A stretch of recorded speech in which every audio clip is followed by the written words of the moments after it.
Welcome to Wanna Be Clutter-Free, formerly Wanna Be Minimalist, the podcast for busy families who are tired of the chaos, fed up with being overwhelmed, and ready to enjoy life again.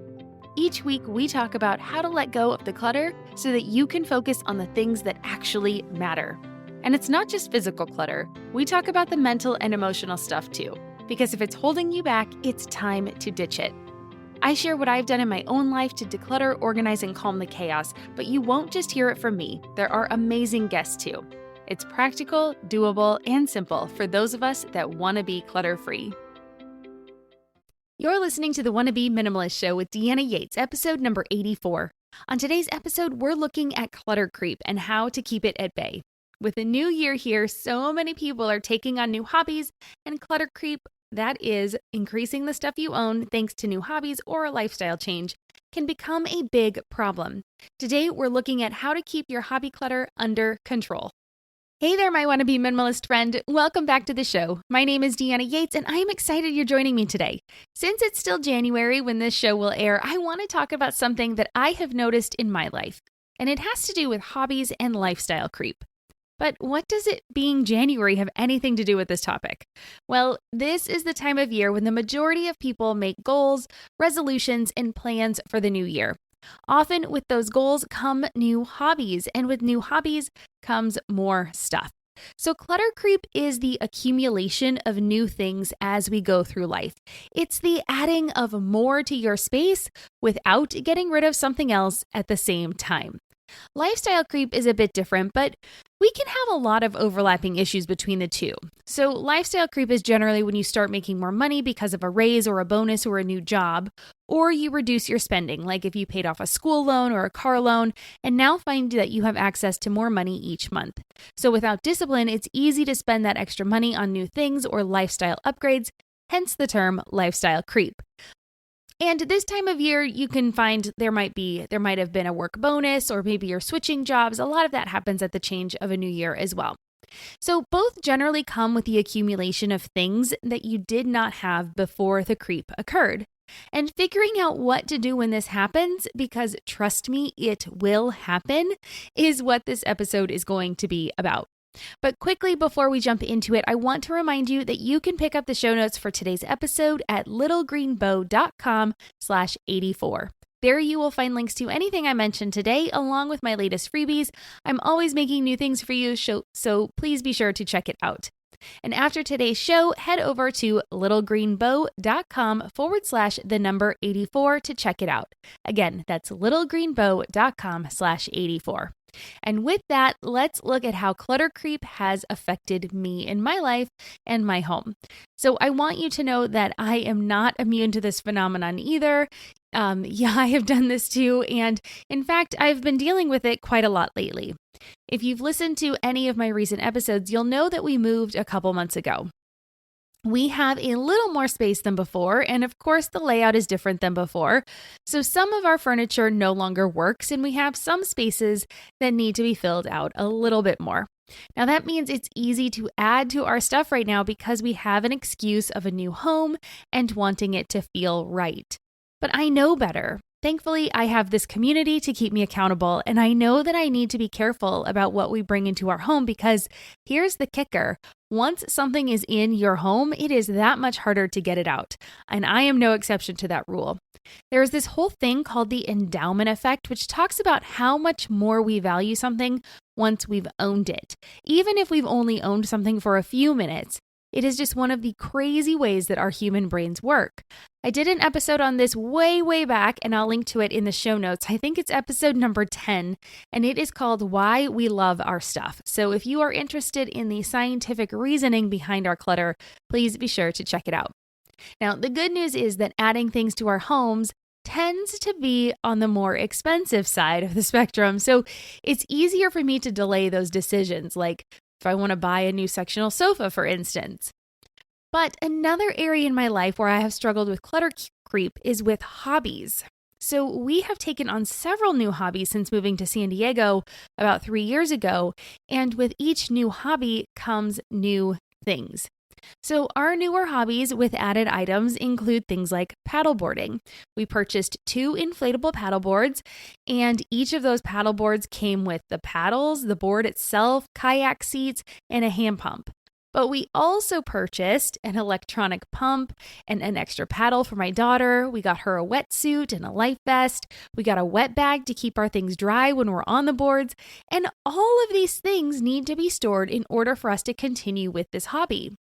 Another hobby we took up was camping this summer. We enjoyed our summer road trip with my parents and wanted to camp as a family again, but it meant acquiring more things to enjoy this new hobby. We needed a place to sleep, things to sleep in, a cooler for some food storage, and we needed some camping games, things like that.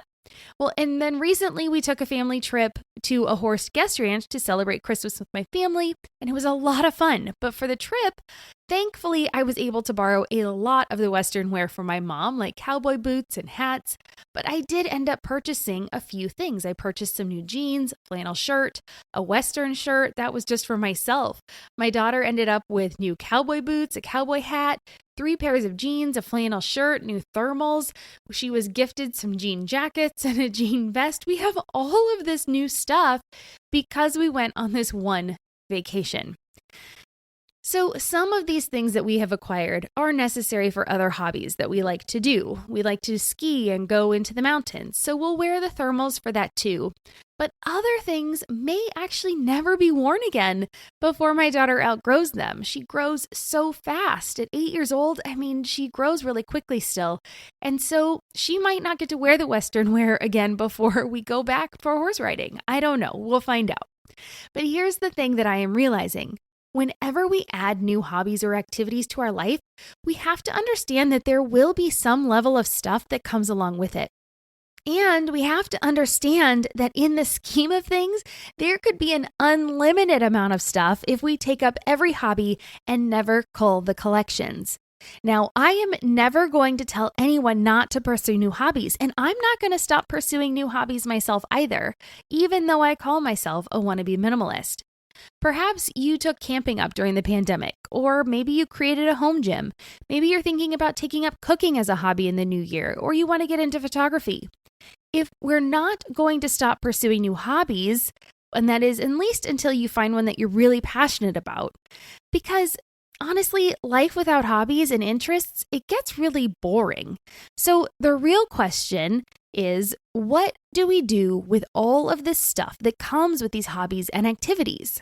Well, for that, I have some ideas. The first thing we need to do is to be upfront about our stuff through a conscious re-engagement. So when we first purchase something or we bring something new into our homes, it generally is from a place of excitement. You have plans and dreams and goals associated with that object. For example, you purchased a new dining table so that you could invite people over and have dinner parties, or you purchased workout equipment because you wanted to get in shape. Over time, however, our excitement about these items fades. It becomes just another thing that we own. If we do not engage with the item on a regular basis, well, it just fades into the background, and it just becomes part of the stuff we own. So the easiest thing to do when this happens is, well, nothing. You can keep everything you've ever purchased in the off chance that you will use it someday, or that it will provide you some value. But that's not going to help very much. That's like burying your head in the sand when you're facing a problem. Instead, you can make a conscious decision to reevaluate your stuff to see how you feel about it now. This is what decluttering is at its core, but I like to look at it with a different lens because sometimes all we need to do in order to make progress with our decluttering efforts is just to look at something familiar in a new light. So this is what conscious engagement or recommitment to our things is. When it comes to the items we own, we are making decisions about them every single day, whether we realize it or not. So every day we choose one of the following scenarios for our things. 1, we use it. 2, we store it. 3, we display it. 4, we remove it. Or 5, we forget about it and it just takes up space in our house. So the second thing we can do to understand that each new endeavor or hobby we try is going to require things and then just go with it. We just need to embrace that. So even if you take up a healthy, very minimalist friendly hobby like running, you are still going to need clothes to run in and a good pair of running shoes. So this just means that we need to be honest with ourselves when choosing a hobby. So as you're evaluating things you want to do, think, is it just a fad that you're interested in because maybe your friends are doing it too? Or have you seen it all over social media and so you want to get in on the trend? Or does it seem like something that we generally think that we will like and want to continue pursuing? If it's anything other than that third option I just listed, well, we should probably put the brakes on it and think about if we really want to try this hobby. And then if you try the hobby and you get all the stuff, because you're going to have to store it all of that stuff that comes with it. So because when it comes to hobbies, it feels like one purchase will lead to another, which leads to another. And that leads me to my third point, which is to see if you can try before you buy or rent the things you need to do your hobby. For example, on our camping trip this year with my parents, we rented the RV. Now, I know that seems like a no-brainer because who's going to dish out $10,000 plus on a hobby they've never tried? But guess what? Lots and lots and lots of people did just that during the pandemic. There was a run on RVs and campers. You could not buy one, or if you did, the prices had skyrocketed from the year before. So people did that. Maybe you'll love it, and great. That is fantastic. If you can rent it and try it, wonderful. Now you have some proof that you will use the items should you decide to dive deeper into RV camping.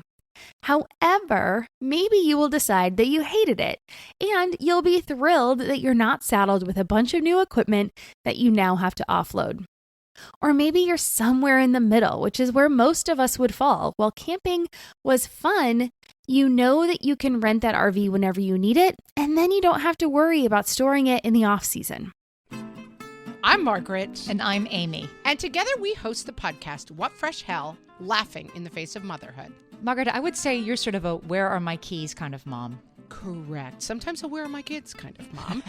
Well, you're, Amy, more of a we were supposed to leave 35 seconds ago, mom. I mean, touche. In each episode of What Fresh Hell, we come at a topic from our usually completely opposite perspectives. I bring the research. And I bring kind of the gimlet eye. Like, is that research really going to work, people? And almost 10 million downloads later, we're still laughing. We also talk to experts in the parenting field, plus parents with stories we can all learn from. We make each other laugh, we challenge each other's assumptions, and we have what we think is the best parenting community on the internet. Check out What Fresh Hell? Laughing in the Face of Motherhood wherever you listen to podcasts. And the final point I want to leave you with when trying to figure out how to keep your hobby stuff to a minimum and reduce clutter creep is to start with a minimum viable amount.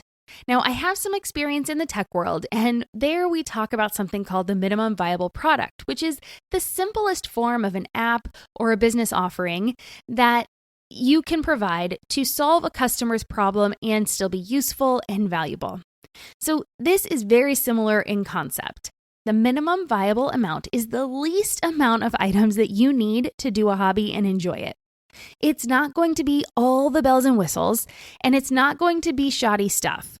We want to enjoy the hobby while acquiring less stuff if possible. That is kind of the end goal.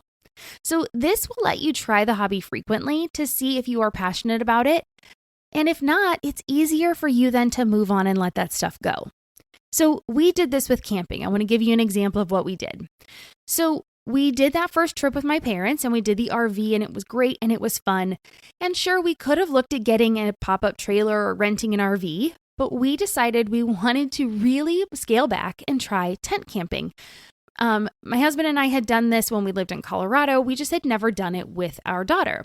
So we knew that that would work for our non-planner personalities because let's be honest, we generally tend to come up with ideas for the weekend on Friday night. And so we would want something where we could just say, okay, hey, the weather looks like it's going to be great this weekend. Why don't we go camping?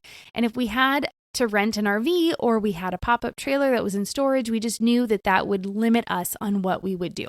So that is why we wanted to try tent camping again. So if the opportunity came up to go camping, we could be ready really quickly. It would also allow us to share RV sites with friends or to get tent camping spots, which tend to be easier to reserve with less notice. Again, working with our personalities of the non-planners, okay? But we did not want to be uncomfortable because it's really hard to enjoy something when you are uncomfortable. So we invested in sleep mats that blow up so that's easy storage, but it still gave us a good night's rest. We got good sleeping bags, we got a decent tent, and we got some camping gear like a cooking stove, a good system for coffee, and camping essentials. It doesn't take up a ton of space, and we get to enjoy this new hobby. So if camping is not your thing, I want to give you some other ideas for how you can enjoy hobbies with less stuff. So first and foremost, if you are buying less stuff, try to buy quality. Quality is like that comfort piece. So when it comes to your hobbies, it just makes them more enjoyable. And so if that's too hard or you don't have the money for quality, I would like to recommend that you cut back on the hobbies that you want to try. Focus on the brainstorm and try to figure out the one you think you will love the most, and then concentrate on that and do the best you can with that one before you move on to others. Because trust me, I have tried to go cheap and it always seems to backfire. In fact, a list of frugal failures might make for an interesting episode. So let me know if that's something of interest and I'll get it on the calendar. All right, so here are some ideas for streamlining the items that you might need to enjoy a hobby. So a hobby like hiking, running, or walking, all you would need would be quality shoes and weather-appropriate clothing. Pretty simple. If you want to take up photography, honestly, you could use your smartphone. But if you do want to get fancier, a DSLR with a multi-use lens is a great place to start. Try to get something that would be a broad range so that you can get a lot of different photos from one lens instead of trying to be very granular and getting different lenses for different scenarios. Cooking, if that's a hobby you want to take up, well, invest in a cooking class and challenge yourself to cook with just a few pans and one good knife. You can do a lot with very few things in the kitchen.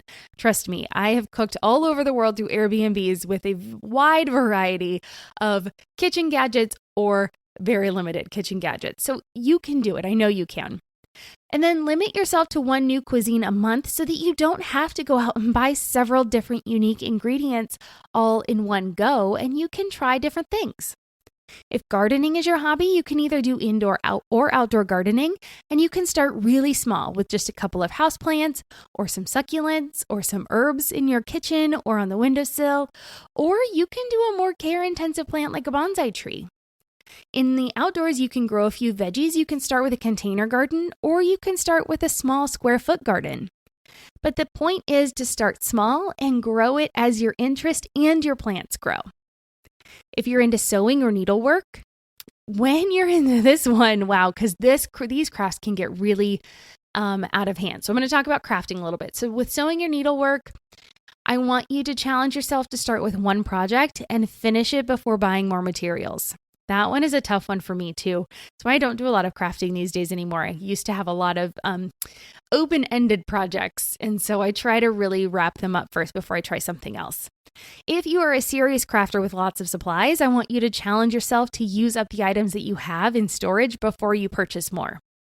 If reading is a hobby you want to take up, this was another one that's super minimalist friendly because you can use your local library, and I want you to use it to its fullest potential.